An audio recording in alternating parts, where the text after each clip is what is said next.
Bienvenidos a esta sesión. Soy Nat de Grupo Smart. Nos acompaña Víctor Pacheco, consultor en seguridad de software en Grupo Smart, que conducirá la sesión. Víctor Pacheco es ingeniero en sistemas computacionales. Cuenta con 7 años de experiencia en tecnologías orientadas a entornos Windows, 3 años de experiencia en el campo de seguridad informática. Es ingeniero certificado en diferentes marcas y tecnologías: Juniper Networks, Palo Alto Networks, Trend Micro, VMware.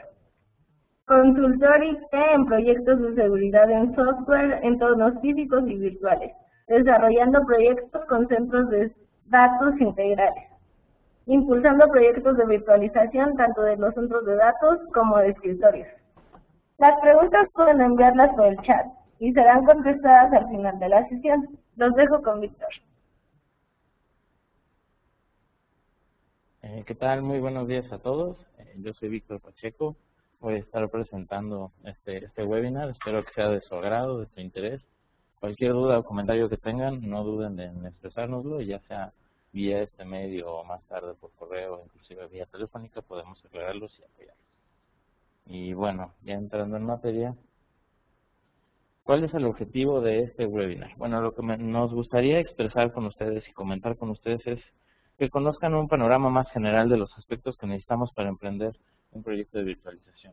Sabemos a nivel global que el tema ya está avanzado y en el entorno actual de nuestra región son proyectos que se están desarrollando y muchas veces hay incertidumbre en el tema. No sabemos cómo emprender este tipo de proyectos y empezamos de la forma equivocada. Tal vez con estos contenidos podamos comenzar con los proyectos de una forma más indicada. La agenda o lo que vamos a estar tratando de comunicarles es la siguiente. ¿Cómo podemos emprender nosotros el brinco del ambiente físico actual a un ambiente virtual? ¿Hasta dónde lleguemos de llegar? ¿Cómo lo vamos a hacer? Etcétera, ¿no? Ciertas implicaciones que nos vamos a topar en el camino. Introducción a un DRS, un Disaster Recovery Plan. Ya contamos con algo similar. Sabemos que es crítico para todas las empresas toda la protección de sus datos.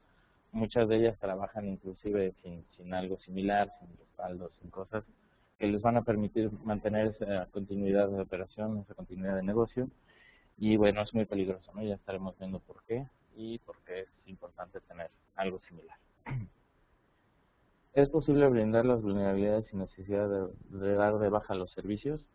En esta parte vamos a comentar un poco, para los que no estén muy entrados en la materia, qué es una vulnerabilidad, cómo funciona, cómo se desempeña desde su definición y bueno, esta parte que es interesante, ¿no? Cómo pueden ustedes tratar de prevenirlo en cualquiera de los dos ambientes para no correr un riesgo más adelante. A la vez, ¿por qué vamos a llevar un control en la utilización de los recursos y cómo segmentarlos de acuerdo a responsabilidades? Esto va muy ligado dependiendo del rol de nuestro puesto y a qué se dedique nuestra empresa, nuestro grupo. Depende del personal IT disponible, cómo vamos a dividir esas responsabilidades que necesitamos estar trabajando día a día y cómo vamos a estar trabajando con el ambiente virtual. Y bueno, finalmente algunos tips de cómo podemos alinear la estrategia de IT con la gestión de nuestra infraestructura, cómo podemos apoyar a todo nuestro negocio a que salga adelante con toda nuestra tecnología, ¿no? Que es parte del rol indispensable de nosotros. Y bueno, vamos a empezar con esto del brinco hacia el ambiente virtual, ¿no? De acuerdo a proyecciones, o todo lo que sabemos es que, bueno, la gran parte del crecimiento en el movimiento de datos se dimensiona de que el 66% del ancho de banda se va a consumir en el 2014 por video, que nos quiere decir que esa tendencia de video está siendo cada día más destacada y bueno, tenemos que prevenir esa parte. ¿Cómo se está gestionando actualmente? Bueno, con toda esta parte de los entornos virtuales. Podemos ver que, bueno, va creciendo constantemente, al igual que los otros contenidos, pero de alguna forma el volumen es otro, ¿no? Podemos ver que para el 2015 muy probablemente el 90% de los consumos en el ancho de banda sea de video. Esto quiere decir que, bueno, todos los centros de datos que vamos a estar ocupando van a tener gran cantidad de consumo en el ancho de banda y cómo vamos a nosotros a poder impulsar esta parte. Todos estos contenidos van a ser indispensables van a contener datos críticos de nuestra empresa y bueno, todos estos contenidos van a ser sí, todos estos contenidos van a ser vistos por móviles, ¿no? Ya hemos visto la tendencia, cómo van los dispositivos móviles, las tabletas, los teléfonos, y está cambiando todo el rol, ¿no? Se proyecta que también para dentro de poco tiempo va a haber más venta de tabletas y de teléfonos móviles que de PCs, ¿no? Esto nos quiere decir el gran cambio que se está realizando. ¿Qué otros cambios podemos percibir? Bueno, tenemos que construir una red sin fronteras. Las redes tradicionales se encontraban, bueno, ya sabemos, detrás de un firewall, lo que nos permitía proteger y pues, realmente la infraestructura administrativa y todo lo que se desempeñaba era atrás.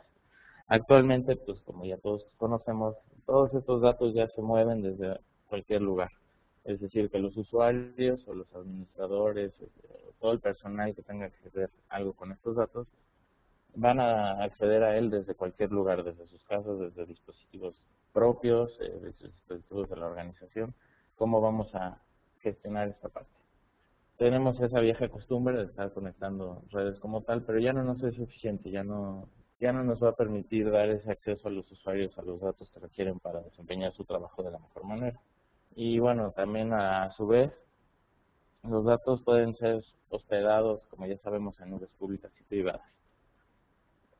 Pero ahí depende mucho la decisión de la empresa, qué tipo de datos si son críticos o no y dónde lo van a ajustar. ¿Por qué no? ¿Cuál va a ser el dato determinante? ¿Por qué va a estar ahí? ¿Porque van a entrar muchos usuarios? ¿Porque es un usuario en específico? ¿Quién va a hacer el uso? Si es algo interno, si es algo para el público, etcétera, ¿no?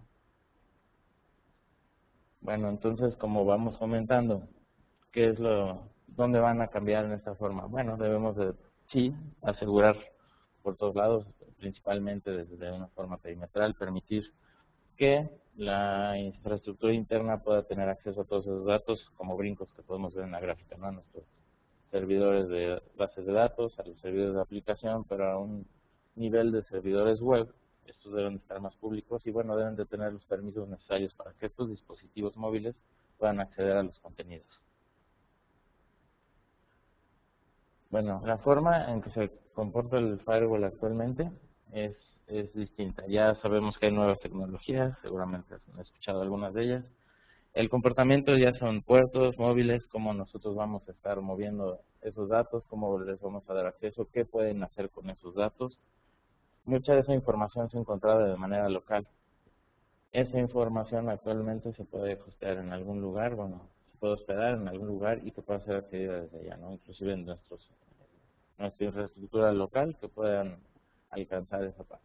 También se está utilizando la parte de software como servicio, es decir, que se contrata el servicio como tal ya residente en la nube y que los usuarios accedan hacia ella, ¿no? Que eso nos minimiza la infraestructura y es una forma diferente de virtualización en que la infraestructura no depende tanto de nuestra capacidad de tener servidores en nuestro sitio, de dar esos servicios a los usuarios. Y para esto pues tenemos que dar políticas que permitan el acceso a la información. Esas políticas pues pueden ser desde sencillas como cualquier dispositivo puede accesar, claro que es muy inseguro, por eso se deben definir de una forma tal que nos permita que todos los usuarios que necesitan hacer uso de esa información puedan acceder sin correr el riesgo de que haya pérdidas en la información. Un poco más avanzados, ¿qué rol está interpretando ahora el CEO dentro de la empresa? Bueno, siempre sabemos, ¿no? Las funciones más importantes del CEO dentro de la empresa siempre son dos, ¿no? Reducir costos operativos y tener mejor eficiencia. Esta eficiencia, pues siempre es difícil, por eso es un reto para este tipo de puestos, ¿no? ¿Cómo yo voy a reducir los costos y cómo voy a hacer que toda la infraestructura, todos los datos, todos los usuarios, todo funcione de la mejor manera? Siempre requiere una inversión. ¿Cómo me va a llevar esto a unas mejoras? Definitivamente la virtualización se está volviendo en gran parte una solución, ¿no? Está permitiendo a todas las empresas poder reducir sus costos, ya sea en electricidad, en redes, en equipo, y poder inclusive crecer sin necesidad de hacer grandes inversiones, además de que la eficiencia y la forma en que empiezan a trabajar es mucho más ágil. Pero la gran preocupación que siempre tienen es la seguridad. ¿Qué pasa con la seguridad en estos ambientes? ¿Cómo nosotros vamos a asegurar que están controlados? ¿Qué es lo que sucede dentro de ellos? ¿Quiénes acceden? cómo se interconectan entre ellos. ¿Cómo vamos a asegurar que la información esté regulada y que tenga una especificación de la industria? Sabemos que hay muchas industrias que tienen que cumplir ciertas regulaciones. ¿Cómo lo vamos a trasladar hacia nuestro ambiente virtual y que funcione de la misma manera en que lo tenemos corriendo ahorita en nuestros ambientes físicos? Tenemos que también prevenir que toda esa información no se pierda, ¿no? Que no salga de la organización, sino que sea utilizada dentro y que no pueda estar paseando por otros lugares. ¿Se puede hacer esto? Bueno, claro que sí. Es similar a las políticas de accesos con la información en los móviles. Podemos tener ciertas máquinas virtuales que van asociadas hacia un usuario o hacia un dispositivo como tal.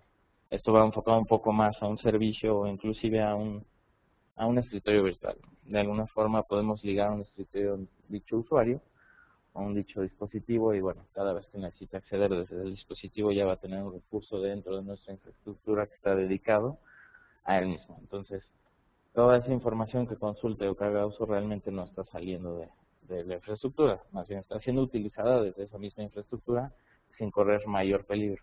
Claro que hay otras circunstancias ajenas, pero es un poco más seguro.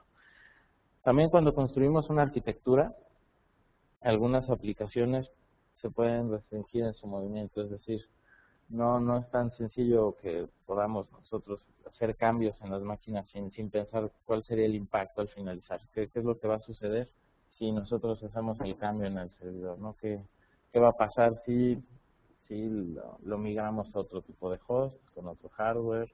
Va a haber caídas, va a estar soportado, etcétera. Todo ese tipo de circunstancias hay que analizarlas antes de entablar esa parte del cambio.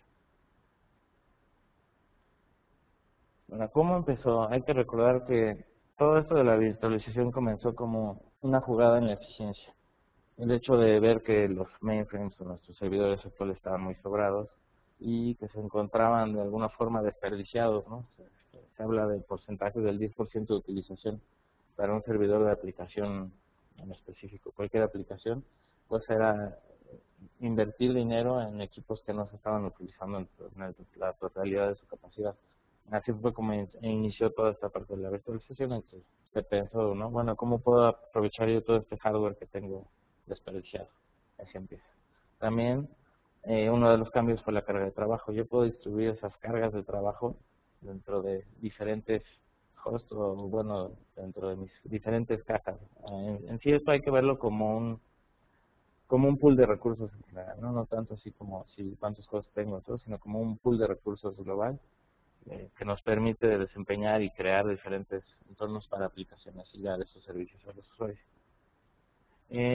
Esto también nos ha permitido que muchas de las aplicaciones legacy, conocidas como legacy, bueno, de tener una caja antigua que está gestionando y que no podemos migrar por el miedo a que vaya a suceder algo.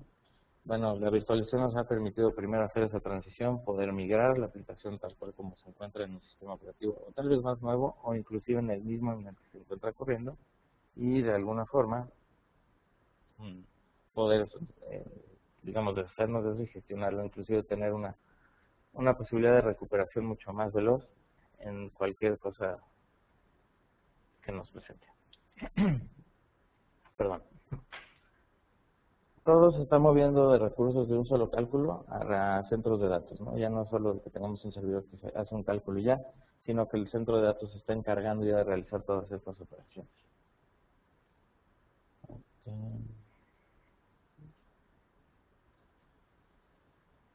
Y bueno, es posible que cambiemos de una nube a otra, importa dónde se encuentra localizado, cómo está la seguridad, ¿no? Bueno, la seguridad siempre va a depender de cómo queramos hacer nuestros cambios. Nosotros cuando estamos realizando esta contratación de servicios para llevar, o sea, a la nube y que alguien más los esté cuidando, pues debe haber un acuerdo, ¿no? De qué van a hacer con nuestros datos, cómo los van a proteger y bueno, ya dependerá mucho de nosotros si vamos a estar de acuerdo con lo que ellos nos proponen o no. La localización, bueno, se vuelve intrascendente, ¿no? Porque la idea es que podemos tener nuestra información hospedada en un data center que se encuentra en Estados Unidos, en Monterrey, en Japón, en cualquier lugar, y desde donde esté podemos acceder nosotros desde nuestro dispositivo, que esa es la tendencia importante de todo esto, la virtualización. que en unos años pues la información esté útil para todos y poco a poco, ¿no? Como se ha vuelto tendencia esto de que la gente ya trabaja en su casa, les dan días, etcétera, por movilidad, pero que no dejen de desempeñar sus labores. Lo está volviendo más sencillo. Como decimos, pues la seguridad sigue siendo el gran reto, ¿no? Queremos saber qué está ocurriendo en las máquinas, qué políticas tenemos que reforzar, qué se debe definir, etcétera. ¿Cómo vamos nosotros a proteger ese acceso? ¿Cómo vamos nosotros a tener toda esa infraestructura segura y sin riesgo? Bueno, ¿cómo cambia la seguridad? Bueno, antes estaba definida extensamente por los firewalls. Los firewalls regulan prácticamente la mayor parte de esa seguridad. ¿Cómo vamos a proteger lo que se encuentra atrás del firewall? ¿Cómo vamos a nosotros a saber que lo que está pasando internamente no nos está afectando? ¿Dónde está el riesgo? ¿Qué es lo que puede suceder? De alguna forma debemos de restringir el movimiento de las máquinas, se debe volver mucho más común. Y bueno, si lo podemos hacer de una forma correcta, esto nos va a brindar gran eficiencia, nos va a permitir brindar esos servicios que son nuestra responsabilidad de una forma mucho más ágil, inclusive reaccionar ante cosas que no esperamos, nos va a permitir que podamos levantarlos de una manera más ágil. Y bueno, parte de esa seguridad que puede ser violada es que sabemos que mientras más recursos ponemos en nuestro pool, más máquinas vamos a generar. ¿No? Siempre que vemos que tenemos un exceso de recursos, bueno, pues vamos a crear una nueva máquina, ¿no? Para poner un servidor de música a veces, ¿no? Para que no estén descargando en donde no deben, pero esto también empieza a volverse un riesgo porque vamos consumiendo recursos de tal forma de que después ya no vamos a poder seguir gestionando la operación. Entonces, ¿qué quiero decir con esto? ¿Que estamos volviendo a los mainframes? Pues de alguna forma sí. Como ya comentábamos, en sus inicios los mainframes se orientó para poder nosotros aprovecharlo de manera más adecuada y por eso surgió este concepto de virtualización. Bueno, todo esto nos está dando la posibilidad actualmente de dividir por áreas, por divisiones o por unidades de trabajo nuestros recursos informáticos. Nosotros tal vez necesitamos de diferentes páginas web y de diferentes servicios, pero no todos los usuarios los van a estar utilizando. Va a haber diferentes gestiones, inclusive va a haber diferente personal IT, ¿no? Que se encargue. Esta segmentación, bueno, debe estar bien administrada. Lo que nos va a permitir de esto es, bueno, si se necesita algún servicio nuevo en el área de finanzas, pues no invadir los recursos que cuenta el área de mercadotecnia, no invadir los recursos con que cuenta el área de ventas y así poder nosotros tener esa división dentro de nuestro ambiente y que puedan cada uno de ellos desempeñar las labores de acuerdo a lo que le corresponde. Eso también lo vamos a estar viendo un poco más adelante. Bueno, la utilización de los recursos. La capacidad de los procesadores de múltiples núcleos nos permite en gran cantidad como gestionar muchas máquinas, ¿no? Al igual que la RAM. Esos son nuestro pool de recursos core, es lo que nos va a permitir crecer más nuestro ambiente y poder trabajar de una forma más eficiente. Donde está el reto actualmente de todo esto es la estructura de red entre máquinas virtuales. De hecho, pues, ha habido ciertos fabricantes de redes que se han visto muy involucrados en esta parte porque es un reto, no es tan fácil. Con ese switch virtual interno, ¿cómo vamos nosotros a comunicarlo al externo? Porque las velocidades no coinciden, porque trabajan de diferentes formas, porque no están concentrados en lo que necesitan. Y bueno, ese control de acceso de quién controla la máquina física, ¿no? Y bueno, ok, si algún administrador tiene control de esos hosts o de ese vCenter que nosotros vamos a estar trabajando, también va a controlar lo que se hace con cada una de las máquinas. Si alguna persona de un área tiene un problema con un servicio, ese encargado del control de la máquina física también va a estar supervisando esos recursos. Me parece que eso es uno de los grandes riesgos, que de hecho lo hemos podido ver, que al querer englobar todas las actividades en una sola persona, pues se vuelve un poco difícil para las empresas administrando y se va volviendo tedioso, sobre todo a la hora de implementar. Bueno, ¿cuánto tiempo viven estas máquinas virtuales? ¿Qué es lo que les sucede? Realmente podemos generar la máquina del tiempo. Por ejemplo, hay ciertos mercados que trabajan, pues, por decir, campañas, que necesitan generar recursos de 2 servidores para poner una página web temporal, para crear un registro de invitados, para tener una bitácora de quién accesó, quién está viendo el recurso, etcétera. Pero estas actividades van a tener un tiempo límite, no van a ser servidores pues administrativos o que necesiten estar constantemente en línea, por lo que nosotros podemos contar con recursos suficientes para no realizar inversiones grandes y montar esa máquina virtual temporal.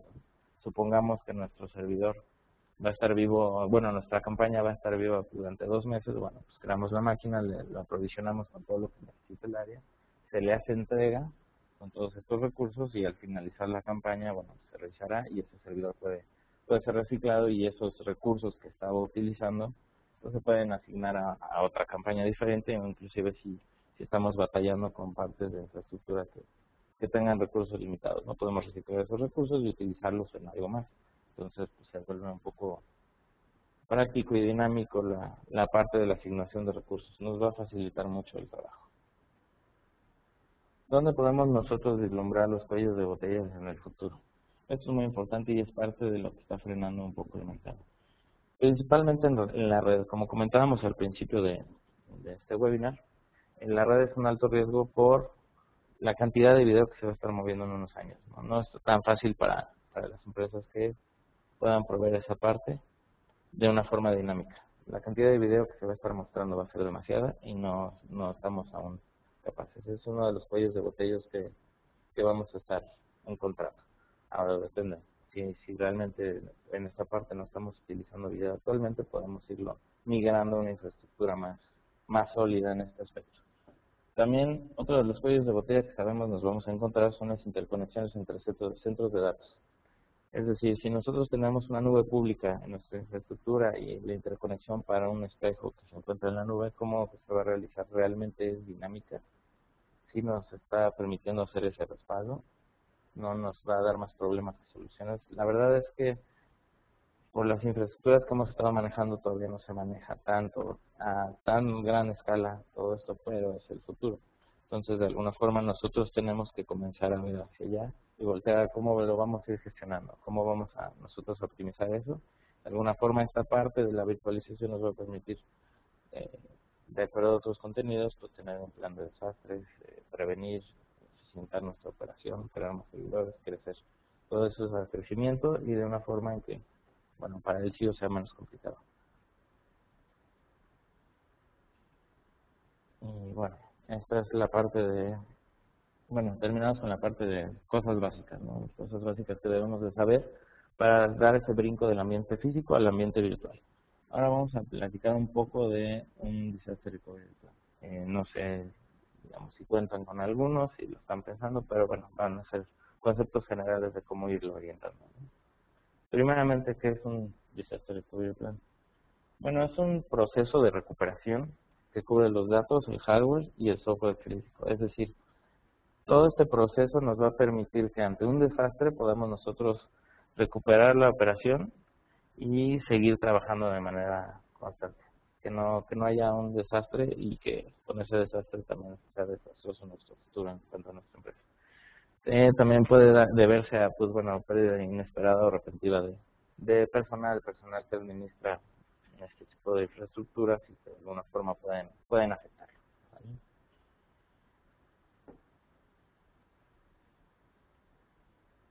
Bueno, también se da por el crecimiento de tecnologías y la confianza sobre los datos. ¿Qué quiero decir con esto? Que al ir creciendo estas infraestructuras tan grandes y todo el almacenamiento que se requiere, ante un desastre pues necesitamos recuperar, no sé, la contabilidad que llevábamos del mes, ¿no?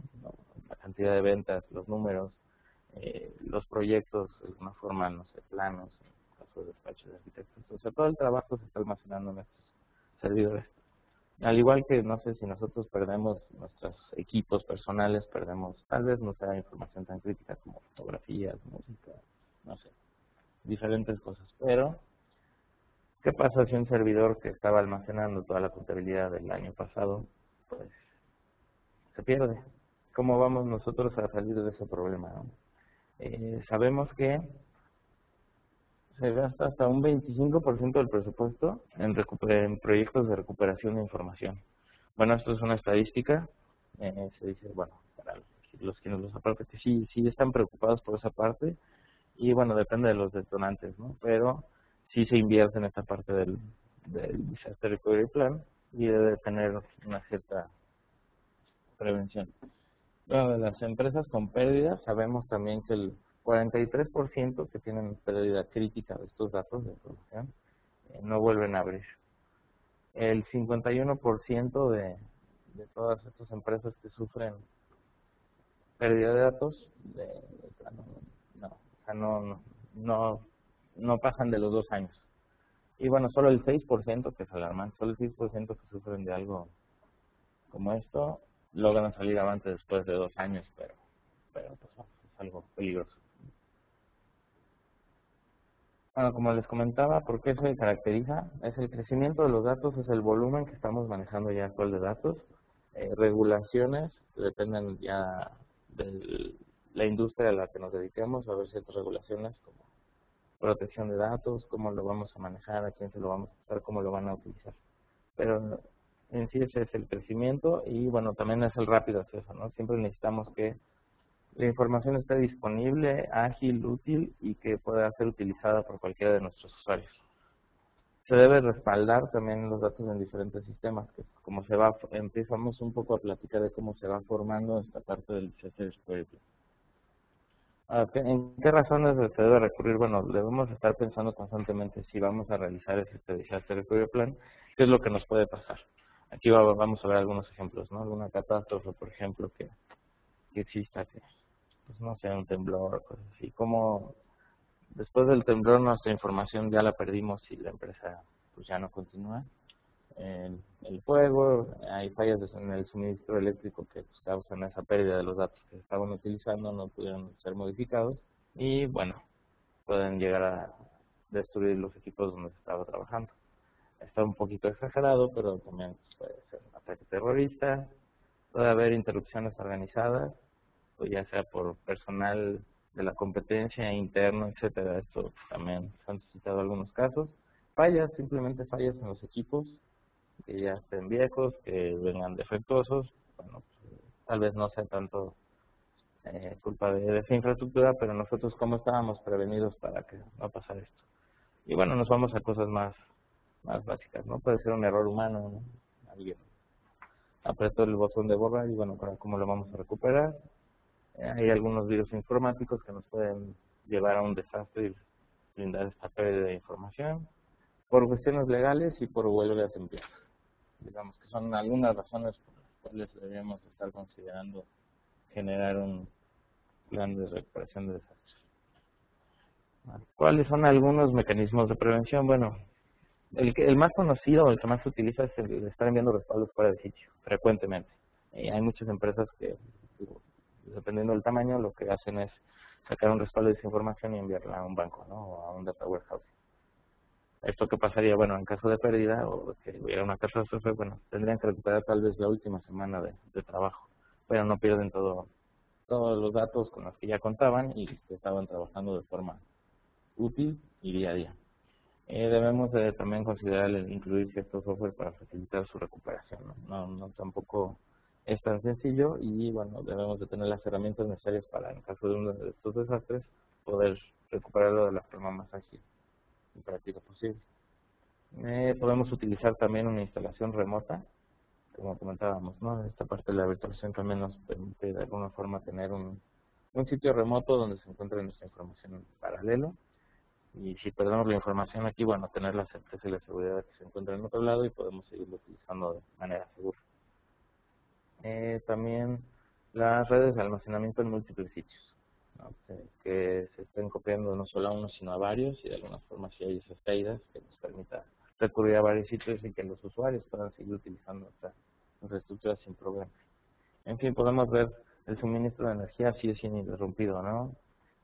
Obviamente para prevenir la parte de las infecciones de virus, pues contar con un software de antivirus robusto, asegurar el hardware en caso de que el hardware explote, pues cómo vamos nosotros a salir avantes, ¿no? Cómo vamos nosotros a poder seguir utilizando nuestra información si pasa cualquiera de estas circunstancias. Bueno, hay diferentes factores que definen un buen plan. el árbol telefónico, que se refiere más bien a la parte en que cómo vamos a nosotros a informar a toda la gente involucrada, ¿no? ¿Quién se va a encargar de qué? ¿Cómo lo vamos a ir trabajando para recuperar esta información? Hay que tener reservas de memoria, esto es muy importante, debemos de considerar esa reserva para que en cualquier caso podamos hacer hasta recopias y tener varias veces toda esa memoria disponible y que podamos desempeñar nuestro plan de recuperación de una forma óptima. Bueno, ¿quiénes serían nuestros clientes? Pues, bueno, informar a los clientes de alguna forma la forma que tendríamos que utilizar para no generar pánicos informales, ¿no? Si estamos nosotros trabajando con información de nuestros clientes para no generar un pánico enorme en ellos, pues notificarles, ¿no? Que hubo un problema, pero que se está trabajando en ello y que les va a permitir acceder a su información de las próximas horas. Y bueno, la información del negocio debe estar completamente separada de la empresa en algunos casos. La seguridad y la fiabilidad de los datos es clave en algunas ocasiones y bueno, debemos de tener en cuenta que a pesar de que sí lo tengamos respaldado, que esté separada, que tenga ciertos mecanismos de acceso hacia eso. Ahora, yéndonos un poquito más allá, podemos platicarles un poco de el Business Continuity Planning, que es esto, es el plan de continuidad de negocios, ¿no? Este es un concepto que abarca la planeación para recuperar desastres y la planeación es para restablecer el negocio. Es decir, ¿cómo vamos a planear nosotros esta salida de continuidad? ¿Cuáles son las acciones, de acuerdo a nuestro Disaster Recovery Plan, que tenemos que ejecutar para recuperar la continuidad del negocio en el menor tiempo posible? ¿Cómo nosotros lo vamos a trabajar? Bueno, primero tendríamos que saber qué sería la recuperación o cómo lo vamos a trabajar, que sería la capacidad para responder a una interrupción. ¿Qué capacidad nosotros tenemos de que en el momento de que suceda algo, enseguida podemos reaccionar y levantarlo? Esto, pues bueno, es un concepto que abarca desde la planeación de la recuperación de desastres como la planeación del restablecimiento, ¿no? No nada más se basa en que, bueno, tengo un plan para venir y poner un respaldo, sino qué acciones tomamos. Y bueno, hay que saber que tanto el Business Continuity Planning como el Disaster Recovery Plan son diferentes a otro tipo de planes que se ejecutan para mantener la operación en vivo y que contemplan actividades un poquito más concretas. Por eso hay que definirlo de acuerdo a nuestra industria, cómo nosotros lo estamos trabajando y cómo nos vamos a guiar para desempeñar estas actividades. ¿Cuáles son los precursores? Bueno, contamos con situaciones de emergencia que se manifiestan a veces en respuestas equivocadas. Ya no toqué. Personal responsable que debe tomar en cuenta que hasta después de haber sido objeto de ataques no van a tomar acciones, ¿no? Hasta que no me pasó, no voy a hacer nada. Necesitan tener ese riesgo que les suceda para tomar acciones y creo que esta es la parte crítica de algunas empresas que, bueno, creen que pueden vivir constantemente con ese riesgo, pero en el momento que se dan cuenta, pues ya no pueden levantarse tan sencillo. Y bueno, los procedimientos son medidas que están destinadas a la protección de la información. No solo es eso de tener protegido, sino de cómo nosotros vamos a poder implantar nuevamente todo el sistema. Bueno, ya pasó. ¿Qué elementos en el proceso de recuperación vamos a poder desempeñar? Bueno, hay muchos. Podemos comprar equipo nuevo, podemos contactar a cualquier proveedor que nos pueda ayudar a levantar la operación, que ponga el software nuevamente, que configure de acuerdo a lo que teníamos. Podemos recuperar algunos discos de los que teníamos respaldados en otros lados y de ahí poder absorber esta información y poderla montar en nuestro data center. Bueno, en fin, existen varias actividades que podemos dirigir a esta parte del Disaster Recovery. Y bueno, ya terminando un poquito con este tema, vámonos al siguiente en la agenda. Y las vulnerabilidades. ¿Qué pasa con las vulnerabilidades? ¿Cómo las gestionamos? ¿Qué es lo que pasa? Bueno, primero hay que saber lo que queremos proteger. Sabemos que, bueno, tenemos que proteger los activos y nuestros activos, digamos, en esta parte informática, sabemos que son hardware, el software, los datos y algunos otros. Los más críticos, depende a estas categorías, pues sí son los datos. De alguna forma sabemos que el hardware pues podríamos reemplazarlo, el software podríamos reinstalarlo, pero los datos no es tan fácil volverlos a generar. ¿Cómo es el impacto en las pérdidas? Bueno, los datos como punto más crítico son en definitiva lo que más nos puede llegar a pegar. Esa capacidad de respuesta que tengamos después de esta pérdida de datos al estado más próximo, como les comentaba, de alguna forma basado también, porque va ligado una parte del desastre recovery plan contenido de vulnerabilidad. ¿Cómo nosotros vamos a responder? ¿Qué tiempo de respuesta tenemos? Porque vamos a ver cómo nos puede impactar. Esto de la vulnerabilidad es tener un punto, bueno, aquí está, no, la definición de vulnerabilidad, que es la debilidad de cualquier tipo de sistema, debilidad de cualquier tipo que compromete la seguridad de un sistema informático. Es decir, bueno, cualquier cosa que pueda afectarnos y en esos tres niveles, ¿no? A nuestros datos, al software o al hardware. De alguna forma, pues, en el esquema podemos ver cómo es el desempeño de estas vulnerabilidades. ¿Qué tipos de vulnerabilidades existen? Bueno, conocemos varios, ¿no? Conocemos los de diseño, hay vulnerabilidades de implementación, de uso y de día cero. Sabemos que las vulnerabilidades de diseño debilitan el proceso de los protocolos y son utilizadas en las redes. También abusan de políticas de seguridad eficientes e inexistentes. En la de implementación existen errores de programación, existen también backdoors en los sistemas y pues, existen descuidos de los fabricantes, ¿no? Que de alguna forma dejan ahí puertas abiertas que tal vez no intencionalmente, pero no son detectadas en el momento preciso. También la vulnerabilidad de día cero, como conocemos, perdón, eh, son aquellas que existe, bueno, sabemos que existe, pero no hay una solución conocida. Entonces, pues se sabe cómo explotarla y se puede utilizar para mal uso. Y bueno, también vamos a hablar un poquito de algunas vulnerabilidades conocidas. Conocemos, por ejemplo, el desbordamiento de buffer, que es cuando un programa no puede controlar la cantidad de datos que se copian en su buffer, puede llegar un momento en que sobrepase la capacidad que tiene y bueno, todos esos bytes que sobran se almacenan en zonas de memoria que se encuentran adyacentes. Digamos, esto pues obviamente es como reventar un globo. También tenemos la condición de carrera, que existe, bueno, esta vulnerabilidad es cuando existen varios procesos que acceden al mismo tiempo a un recurso compartido y puede producirse en varias ocasiones. Este es un caso típico de una variable que cambia su estado y puede obtener de esa forma un valor que no estábamos esperando, ¿no? Que va a tener un valor distinto al que se esperaba y pues, por eso los sistemas. Tenemos también la vulnerabilidad de cross-site scripting, que es vulnerabilidad de algunas aplicaciones web que nos va a permitir hacer unas inyecciones de código, ya sea BitScript o JavaScript, en ciertas páginas web que el usuario puede visitar. El phishing es una aplicación que utiliza esta vulnerabilidad. También, bueno, la que está más de moda, ¿no? La vulnerabilidad de denegación de servicio, que es cuando, perdón, que hace que un servicio o recurso no se encuentre disponible, digamos, por hacer muchas peticiones en ese mismo lugar hasta tirarlo. Creo que sí lo conocen la mayoría. También el de Windows Spoofing, que este es la típica vulnerabilidad en que a nuestros usuarios les brincan viajes que ganaron al acceder a cierta página por ser el usuario 1000. Bueno, pues todas estas vulnerabilidades nos pueden afectar también en nuestro ambiente virtual. Hay que tener muy en cuenta esta parte de vulnerabilidades, porque si llegamos a tener este tipo de brechas dentro de nuestro centro de datos es donde empiezan los riesgos para nosotros.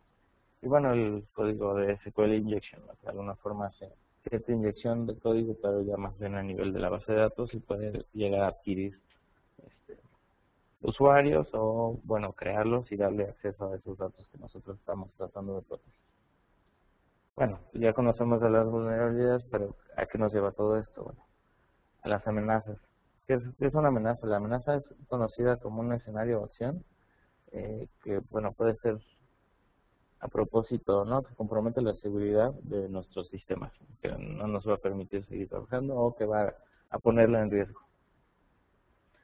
Entonces, bueno, definiendo un poco qué es esto, que si tenemos una amenaza de alguna forma que puede explotar una vulnerabilidad, pues ¿qué significa para nosotros en nuestros centros de datos riesgo? Nos va a tener abierto un riesgo que nosotros tenemos que hacer todo lo posible por minimizar y que siga caminando todo de manera normal. Aquí, como que ejemplificando un poco, bueno, al principio puede parecer monótono, pues bueno, tuvimos algún problema, se cayó un pedazo, pero al final del escenario pues puede tener un impacto gravísimo en nuestras empresas, ¿no? Podemos llegar a la pérdida de todos los datos o que nuestros sistemas informáticos simplemente no funcionan. Un poquito concluyendo esta parte de vulnerabilidades, aunque todavía no vamos a acabar. Es un evento es un evento producido en el sistema, ahí como dice el renglón, que pues bueno, una amenaza asocia a una vulnerabilidad y produce cierto impacto, como veíamos en las imágenes, sobre ese impacto puede ser desastroso después de estas cosas. Ahora, algunos factores que bueno nos hemos topado para que las empresas no estén prevenidas ante esto es la pérdida en la continuidad de la operación. O sea, no establecen estas actualizaciones por el miedo a que la operación se caiga. La incompatibilidad de ciertos módulos, el ser instalados y sus aplicaciones legacy que dejen de funcionar. Bueno, el desempeño de laboratorios, muchas veces hacen la prueba en un laboratorio que no cuenta con las mismas condiciones y el resultado es a veces negativo, por lo cual deciden mejor no parchar estas vulnerabilidades y dejarlas abiertas. Se prefiere muchas veces vivir con esos riesgos y no se logran desarrollar soluciones en específico. Ahora, bueno, como decíamos en la agenda al principio, ¿qué podemos hacer antes? Bueno, podemos la posibilidad de bloquear el intento de una amenaza hacia estas vulnerabilidades que tenemos descubiertas, ¿no? De alguna forma sin tener que instalar software ni estar haciendo modificaciones grandes. ¿Qué pasaría si ustedes tuvieran la oportunidad de eso, ¿no? De blindar desde una capa anterior esa parte para que todos esos riesgos que están corriendo actualmente en sus centros de datos, tanto físicos como virtuales, que ya no pasen, ¿no? Que por lo menos que minimicen ese riesgo para que ustedes no vayan a correr algún problema? Esto, pues claro, sin la necesidad de tener que estar dando de baja algunos servicios, ni de estar reiniciando servidores, ni cosas que luego se vuelven tediosas para el área. Bueno, pues se puede decir que es una tecnología confiable y es sencilla de utilizar, no es tan complicado. Y bueno, nos puede ayudar a cubrir vulnerabilidades tanto de sistemas operativos como de aplicaciones y de fallas en los desarrollos internos de nuestro personal de desarrollo. ¿De acuerdo? Bueno, vamos a brincar un poquito el tema, nos estamos extendiendo. ¿Cómo vamos a utilizar los recursos, no? Nuestro cuarto tema en la agenda es utilización de recursos. Bueno, hay que identificar los recursos que vamos a estar utilizando dentro de nuestros centros de datos, ¿no? Como les comentaba, ya hay que verlo como un pool de recursos, como un almacenamiento, nada más no, sino como un pool global, por eso es un centro de datos. Dentro de ellos, pues bueno, de los que vamos a depender son de procesadores, sí, de memoria RAM también, de las interfaces de red que vamos a tener conectadas en nuestro centro de datos, unidades de almacenamiento y, bueno, claramente los hipervisores que vamos a estar trabajando. ¿Cómo medimos los grados de responsabilidad? Bueno, puede haber diferentes formas de estar administrando esto. Sabemos, bueno, pues va a haber una jerarquía que se va a encargar de diferentes áreas, ¿no? Tomadores de decisiones, quienes administran, bueno, la parte física como tal, quienes administran la parte virtual, porque puede haber dos administradores, ¿no? Podemos saber, bueno, más bien podemos estar hablando de que existe un administrador de los servidores Windows, de nuestro directorio activo, de nuestro Exchange, que sea completamente independiente a dónde vivan esas máquinas, ¿no? Que para él exista una dirección IP y que tenga un nombre y él trabaja con eso, mientras otra persona pues se encarga de estar viendo dónde viven esos servidores y qué recursos requieren. Por eso existen diferentes niveles en la organización. Estos niveles, pues como les comentaba, ¿no? Hablábamos un poquito del directorio activo y todo ese tipo de cosas, pero pues puede estar dividido si es en hardware, en software, en aplicaciones, como tal, desarrollos internos, ¿no? Que necesita para funcionar y cómo lo echamos a volar. Bueno, son algunos ejemplos, puede haber un administrador, un auditor, supervisor, operador, etcétera. Depende mucho de cómo trabajamos en nuestra industria, cómo trabaja nuestra empresa y, bueno, el personal con el que estamos contando. Lo ideal aquí, de alguna forma, sí poder segmentar, ¿no? Tener un personal informático que pueda dividir esas actividades, que sepamos quién se carga de quién, qué requerimientos tiene el área. De alguna forma podemos ver, digo, en un esquema muy básico, esa unidad de redes y comunicaciones que pues, se va a encargar realmente que las comunicaciones entre los equipos sean óptimas. Ellos no van a estar haciendo configuraciones en los servidores ni apoyando a los usuarios, simplemente van a ver que todo a nivel de red funciona de manera constante. Hay que tener una unidad de análisis, de alguna forma, o bueno, esta es como un ejemplo o de desarrollo del sistema. Y bueno, la unidad de soporte, esta parte creo que es infaltable en cuestión de pero ellos sí no van a estar viendo si la red está bien conectada, si el servidor prendió, sino ellos tienen que estar dando soporte más bien a nivel de los servicios, no ver que estén arriba y que los usuarios puedan acceder a ellos. Aquí hay algunos ejemplos, ¿no? Si el administrador de los recursos de hardware no necesariamente va a estar viendo el ambiente virtual. Los auditores pueden meterse a nivel de hosts, a nivel de máquinas, etcétera. Puede haber diferentes aspectos. Esto es mucho la decisión, dependiendo del personal con el que contemos, cómo lo vamos a ir trabajando en este mismo. Bueno, debe haber mecanismos de acceso y de control. No podemos estar permitiendo que cualquier persona pueda entrar a todos los recursos. Que cualquier persona, sobre todo, tenga acceso a los datos y pueda modificarlos, ¿no? Debemos de tener ciertos controles de acceso. Estos controles nos pueden permitir, bueno, conocer qué personas están entrando a qué recursos, para qué los están utilizando y, bueno, de alguna forma cuestionar, ¿no? El por qué están utilizando esta parte de los recursos si no tienen autorización o de alguna forma pues por errores, ¿no? Muchas veces podemos ser pues, mal pensados y creer que querían abusar de ello, pero a veces puede suscitarse por errores. Debemos identificar los permisos, como decíamos, debe haber permisos para cada usuario diferentes y que puedan estar gestionándose de diferentes formas. Y bueno, esos cambios que se realizan, ¿con qué fin los van a estar realizando?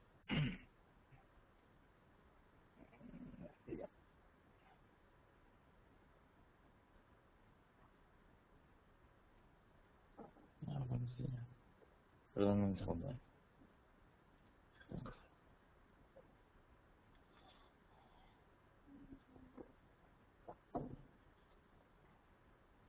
Ahora sí. Bueno, ¿cómo vamos a alinear toda esta estrategia de los ambientes virtuales al negocio?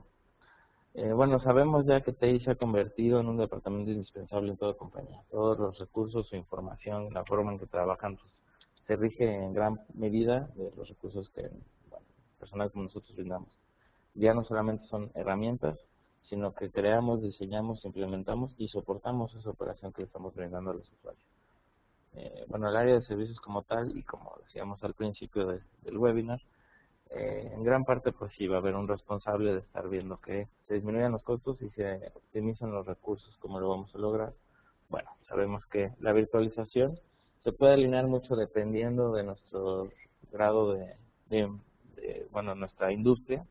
Puede ser un factor de éxito para nosotros, nos puede permitir dar mejores recursos, mejores servicios y que la gente pueda estar trabajando de una forma más óptima gracias a todas estas tecnologías. No tenemos que estar haciendo más que una inversión, tal vez inicial un poco fuerte, pero con el paso del tiempo nos va a permitir seguir aprovechando esos recursos, no inclusive seguir dimensionando y a lo mucho estar anexando y creciendo esa infraestructura sin necesitar grandes bueno, me adelanto un poquito, pero de acuerdo al giro del negocio, podemos utilizar y reaprovechar los recursos que vayamos desechando, como platicábamos hace un rato. Podemos nosotros generar servicios o aplicaciones determinadas a un área y después brindárselas a otro. Esto en algunas industrias lo están inclusive tarificando, ¿no? Lo que se hace es que el área de TI proporciona cierta cantidad de procesadores de memoria RAM de almacenamiento al área y se le pone de alguna forma un costo. Y bueno, pues se puede brindar un reporte que de acuerdo a la operación de cada una de las industrias se está desviando cierta cantidad de recursos a qué áreas, ¿no? Por decir que si al final se está utilizando 6 servidores, entonces nos está costando en nuestra mente virtual tanto. El mercadotecnia está utilizando tantos recursos. De alguna forma de mencionar si toda esa estrategia que estamos llevando a nivel de TI le está ayudando al negocio a salir adelante, o qué nos está faltando, como qué otros servidores podemos nosotros montar, o qué otros servicios les podemos brindar para de alguna forma llevarlos a que el negocio crezca. ya impulsar desde el área de TI hacia soluciones óptimas, ¿no? Bueno, las diferentes divisiones con las que contamos, podemos adaptarnos al cambio en el menor tiempo posible. Esta parte de la virtualización nos pueden decir de un día para el otro que va a haber cambios y nosotros podemos adaptarnos y montar esas infraestructuras en tiempos mucho más sencillos sin batallar tanto. Podemos generar recursos de acuerdo a la demanda, lo que nos vayan pidiendo conforme el tiempo, podemos ir generando, brindarlos y bueno, si pierden demanda, pues reaprovechar esos recursos. Y podemos brindar, muy importantemente, esa visibilidad a las áreas externas de toma de decisiones, ¿no? Si realmente la inversión en TI nos está ayudando a impulsar el negocio, nos está afectando y bueno, qué decisiones podemos tomar para impulsar más el negocio. Y bueno, básicamente ya vamos terminando. Como conclusión podemos decir que virtualizar la infraestructura para nosotros puede ser un factor clave en el desarrollo de nuestro trabajo, pero no es un paso que pueda tomarse de un día para el otro, ¿no? Debemos de poder de alguna forma dimensionar y saber tener en cuenta hacia dónde queremos llegar y recordar que el gran reto que se está afrontando en todos lados es la parte de la seguridad. Bueno, diseñar nuestra estrategia del ambiente virtual y incluirla de un plan de recuperación de desastres. De alguna forma, si ya tenemos una infraestructura que está funcionando y planeamos migrarla a este ambiente virtual, ¿cómo vamos a hacer nosotros para alinear el plan de recuperación de desastres? Que este ambiente virtual nos permita dar esa solución a que ante un desastre podamos nosotros seguir la operación del negocio y no tener muchos problemas con ella. ¿De acuerdo? Bueno, pues yo he concluido, espero que haya sido de su interés. Cualquier duda, bueno, va a haber preguntas, pero muchísimas gracias a todos los asistentes. Gracias por su participación y gracias a Víctor por esta sesión. Vamos a revisar las preguntas. Aquí está una pregunta. ¿Cómo puedo aprovechar mi infraestructura actual o vieja en un ambiente virtual? Ok, de acuerdo. Pues mira, depende de qué tan vieja, ¿no? Sabemos que gran parte de esta orientación a la virtualización sí depende medio de algunos sistemas que ya están orientados a 64 bits. No sé qué tanto tiempo tenga tu infraestructura, pero sí puedes utilizar esos servidores como pool de recursos. Tal vez no sea la parte que va a llevar tu operación crítica, pero con esos pool de recursos puedes dar un impulso ante cualquier deficiencia, ¿no? De alguna forma poder dedicarle un servidor de esos que tienen los arrumbados y darle esos recursos para que la máquina pueda terminar sus procesos, ¿no? Sí se puede aprovechar, lo ideal sería, bueno, como está trabajando toda esta parte, tener un storage externo y bueno, que realmente tus cajas viejas funcionen en la parte de procesadores y de memoria. Otro participante nos dice, ¿qué herramientas existen para que podamos controlar la utilización de servidores físicos y virtuales?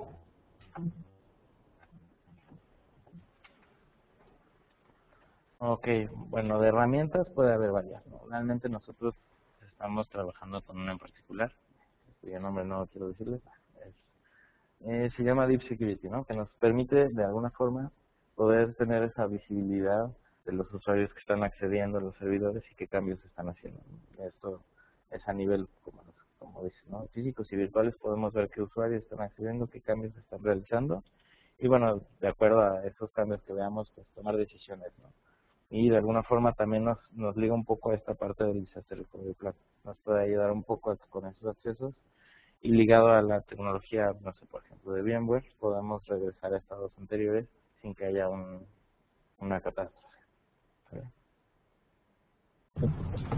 Bueno, por último, ¿cómo dimensionar la transición de mi ambiente actual? ¿Cómo dimensionar la transición? Bueno, depende, ¿no? Pero debes de saber, bueno, debes conocer realmente en tu infraestructura con cuántos servidores cuentas, que están operando, qué están haciendo cada uno de ellos y, bueno, existen también algunas herramientas que te pueden ayudar, ¿no? Que se instalan y nos puede dar al final un dimensionamiento de cuántos hosts físicos necesitaríamos para poder gestionar toda nuestra infraestructura.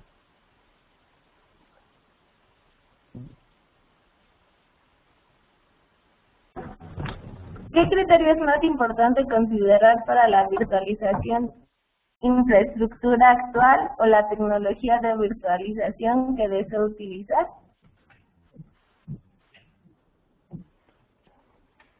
Bueno, mira, ahí depende mucho de los recursos con los que cuentes, ¿no? Si van a realizar una inversión, tal vez sería muy bueno orientarlo hacia dónde quieren llegar, qué es lo que quieren lograr con el cambio hacia esta virtualización. Creo que sería más importante. Sin embargo, bueno, pues hay momentos en que la infraestructura o no hay recursos actuales para realizar esa inversión, por lo cual te recomendaría de alguna forma analizar los recursos con que cuentas y tu presupuesto, ¿no? Saber con qué recursos cuentas, hacia dónde quieren llevar todo este entorno y que, bueno, puedas armar ese proyecto, ¿no? Como primero plan, como pudimos ver durante este webinar, realizar un plan que integre todas estas partes del plan de recuperación, qué es lo que quiero llevar, qué servicios voy a brindar, y ya con base en todos esos criterios poderlo lanzar más sencillo. Lamentablemente, por cuestiones de tiempo, las demás preguntas no las podemos contestar. Sin embargo, se les enviará la respuesta a su correo electrónico. Muchas gracias a todos por habernos acompañado. Esperamos verlos en nuestras próximas sesiones. Si podemos ayudarlos con algo, no duden en contactarnos. No olviden visitar nuestras redes sociales y blogs. Que pasen un excelente día.